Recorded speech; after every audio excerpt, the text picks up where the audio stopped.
go straight into Sarah. You're looking at what the bookings, what the occupancy for months and months and months ahead is looking like.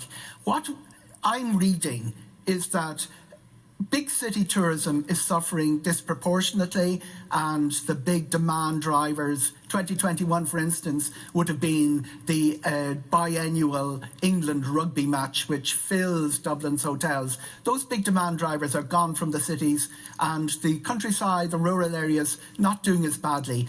What are you seeing, and what, to go back to the core question, what do you think needs to happen for 2021 to happen for Irish tourism?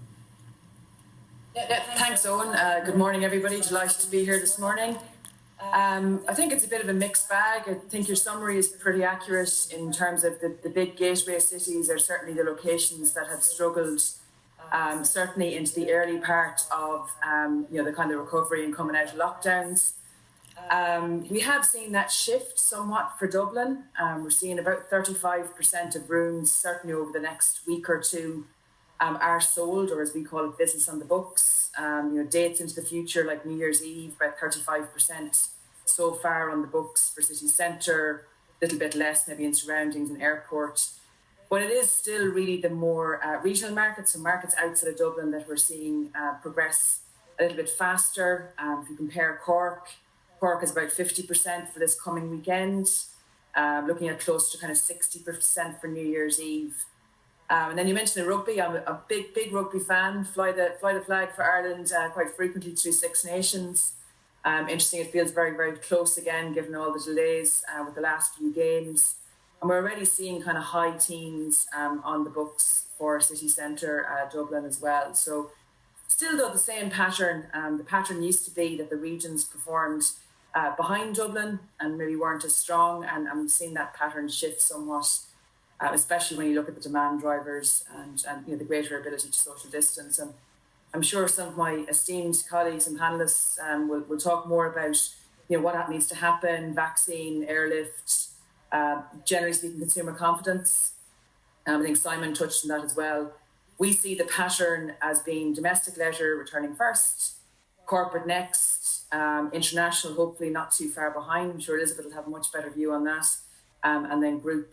And that's kind of the sequence that we see. And that's not just for Dublin, that's for several, especially key European locations. And Sarah, how are other European cities? Is 15-16% for Dublin? That sounds quite high with what some of the figures we saw in October. Is that ahead of where London, Paris, Rome? And the other thing I want to get a handle from you is, for instance, the Spanish, Italian hotels, they will take a little bit longer to get lifted. Are we going to lift a little bit earlier?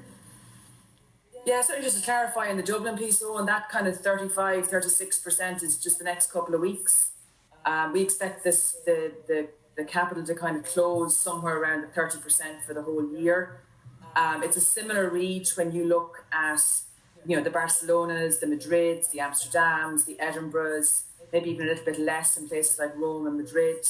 Edinburgh is often compared to Dublin as a short haul destination. And they're sitting around the 30%.